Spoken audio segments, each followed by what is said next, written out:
নমস্কার। আজকে আমরা কয়েকটি এরর কালেকশন নিয়ে আলোচনা করছি।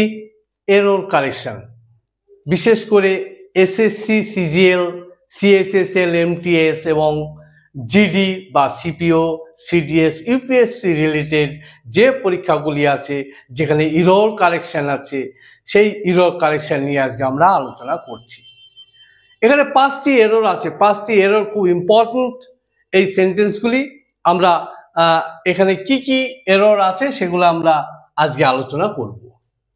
এরর কালেকশন সামনে বেশ এসএসসি কয়েকটা এক্সাম আছে, সেই এক্সামগুলির মধ্যে এই যে এরর আসবে এগুলি কিন্তু আসার সম্ভাবনা খুব আছে, সেই জন্য এইগুলা আলোচনা করা হচ্ছে।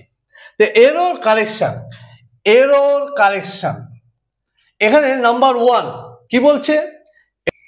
হি did not new the answer to the question. এখানে সেন্টেন্সটা ভালো করে ফলো করো, সেন্টেন্সটা দেখতে হবে। এখানে আমরা যদি একটু রুটে যাই তাহলে আমরা কি দেখব না, এর পার্টস অফ স্পিচটা ভালো করে দেখব। পার্টস অফ স্পিচ যদি আমরা দেখি, সেন্টেন্সটা যদি আমরা ভালো করে দেখি, এর ফাংশনটা যদি আমরা ভালো করে দেখি, তাহলে দেখব এখানে কোনটা ভুল আছে কোনটা ঠিক আছে। এখানে সেন্টেন্সগুলি এমনভাবে সাজানো আছে যে এর মধ্যে ভুল কিন্তু আছেই, নো এরর কিন্তু নেই এখানে, অর্থাৎ এর মধ্যে কিন্তু ভুল আছে। প্রথমটা দেখো, এখানে এটা হচ্ছে সাবজেক্ট, এটা আছে সাবজেক্ট। এটা কি আছে? Did not. যদি ডু নট থাকতো তাহলে প্রেজেন্ট ইনডিফিনিট হতো। এটা ডিড নট মানে হচ্ছে পাস্ট ইনডিফিনিট নেগেটিভ। তাহলে এর পরে যে ভার্বটা আসবে সেই ভার্বটা কি আসবে? সেটা V1 আসবে। এখানে কি আছে? এটা কি? অলরেডি V2, তাহলে এটাও V2। তাহলে দুটো V2 পর পর হয় না। একই টেন্সের দুটো পাস্ট টেন্স, অর্থাৎ একই সেন্টেন্সের দুটি পাস্ট টেন্স হয় না। সেই জন্যে এটা কি হবে না, এটাকে করতে গেলে তোমাকে করতে হবে নো, KNOW, নো। তাহলে he did not know the answer to the question. কোশ্চেনটির আনসার, উত্তর সে জানেনি বা জানে নাই। Next number 2, she is more smarter than her brother. She is more smarter than her brother. এখানে দেখো, এখানে মোর এটা সাবজেক্ট, এটা ভার্ব। মোর স্মার্টার, এখানে দেখো ডবল কম্পারেটিভ। তাহলে একই সেন্টেন্সে ডবল কম্পারেটিভ, ডবল সুপারলেটিভ এটা কিন্তু হবে না। এর সাথে আরেকটা কথা বলে দিই, একই সেন্টেন্সে যদি অ্যান্ড দ্বারা যুক্ত হয়, তার আগে যদি পজিটিভ থাকে পরের সেন্টেন্স পজিটিভ হবে, তার আগে যদি কম্পারেটিভ থাকে তারপরে কম্পারেটিভ হবে, অ্যান্ড এর আগে যদি সুপারলেটিভ থাকে অ্যান্ড এর পরেও সুপারলেটিভ হবে। এটা আলাদা, এখানে প্রযোজ্য নয়, তবুও বললাম। তাহলে এখানে আনসারটা কি হবে? আনসারটা দুটো কম্পারেটিভ, একটা কম্পারেটিভ ডিগ্রি একটা দুটো কম্পারেটিভ ডিগ্রি একসাথে হয় না। তাহলে এটাকে কি করতে হবে? তাহলে he is smarter than her brother, এটা হতে পারে।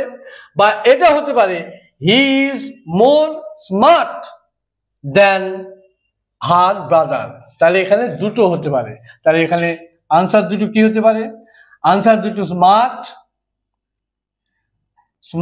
আর একটা হতে পারে, আর একটা হচ্ছে মোর স্মার্ট।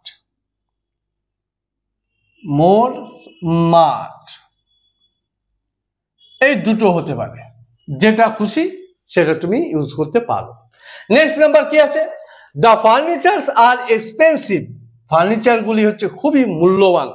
ফার্নিচার আর এক্সপেন্সিভ, এখানে ফার্নিচার শব্দটা হচ্ছে আনকাউন্টেবল নাউন, অর্থাৎ আনকাউন্টেবল নাউনের পূর্বে বিফোর দিস, এর বিফোর, এর পরে কোনো সংখ্যাবাচক 1, 2, 3, 4 এগুলি হবে না। এর সাথে অ্যালং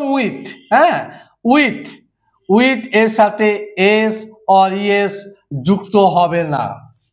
ঠিক আছে, এটা ভালো করে দেখতে হবে। এর আগে বিফোর দিস নো আর্টিকেল, এর আগে কোনো আর্টিকেল হবে না। ঠিক আছে, কোন আর্টিকেল একটি, দুটি, তিনটি এরকম। হ্যাঁ, আর যদি বিশেষভাবে পার্টিকুলারাইজ করা হয় তাহলে কিন্তু দা হতে পারে। তাহলে কিন্তু বিশেষ করে পার্টিকুলারাইজ করা হয় তাহলে হতে পারে, আদারওয়াইজ কিন্তু হবে না। তাহলে এখানে ফার্নিচার কি আছে? Uncountable noun. Uncountable noun always be singular, always be singular, এটা সবসময় সিঙ্গুলার হবে। তাহলে এটা কি হবে? এখানে এটা ইজ হবে, ইজ। ব্যাপারটা বোঝাতে পেরেছি? ব্যাপারটা হচ্ছে ইজ হবে এখানে, ইজ। নেক্সট পরেরটা দেখো, নেক্সট কি আছে? I am use to it spicy food. আমি স্পাইসি ফুড খেতে অভ্যস্ত। তার মানে কি? এটা আমি অনেক দিন ধরে খাচ্ছি। I am habituated. তাহলে যখন কোনো হ্যাবিচুয়েটেড হবে তখন ইউজ টুর পর কি হবে? যে ভার্বটা আসবে তার সাথে আইএনজি হয়ে যাবে, দ্যাট ইজ কল্ড জিরান্ড। তখন এটা কিসের কাজ করবে? না জিরান্ডের কাজ করবে। জিরান্ড মানে নাউনের মতো কাজ করবে, এটা জানতে হবে। আর যদি শুধু এইটা থাকতো আই ইউজ টু, তাহলে ঠিক আছে। কিন্তু যেহেতু এখানে অ্যাম দেয়া হয়েছে, তাহলে এখানে I am use to eating spicy food মানে কি? আমি এখন অতীত থেকে শুরু হয়েছে, এটা কন্টিনিউ চলছে, আমি স্পাইসি ফুড খেতে অভ্যস্ত। নেক্সট অ্যান্ড লাস্ট যেটা, he is senior than me, সে আমার থেকে বড়। এখানে এই সিনিয়র 7টা ল্যাটিন অ্যাডজেক্টিভ আছে, 7 ল্যাটিন ল্যাটিন অ্যাডজেক্টিভ, 7টা ল্যাটিন অ্যাডজেক্টিভ আছে, 7টা ল্যাটিন অ্যাডজেক্টিভ। সিনিয়র, জুনিয়র, হ্যাঁ, পস্টেরিয়র, অ্যান্টেরিয়র, এরকম 7টা ল্যাটিন অ্যাডজেক্টিভ আছে। এরপর সবসময় কি হবে? সবসময় তোমার কি হবে? টু হবে, নট দেন। হ্যাঁ, নট দেন, হ্যাঁ, নট দেন, দেন হবে না, সবসময় কি হবে? টু হবে। তাহলে এখানে কি হবে? হি ইজ সিনিয়র টু মি। ব্যাপারটা বোঝাতে পেরেছি? ব্যাপারটা ক্লিয়ার হয়েছে? তাহলে ভিডিওটি লাইক করবে, শেয়ার করবে এবং সাবস্ক্রাইব করবে, সব সময় ফলো করবে। এরকম বিশেষ বিশেষ ট্রিক্স পেতে কমেন্ট করবে।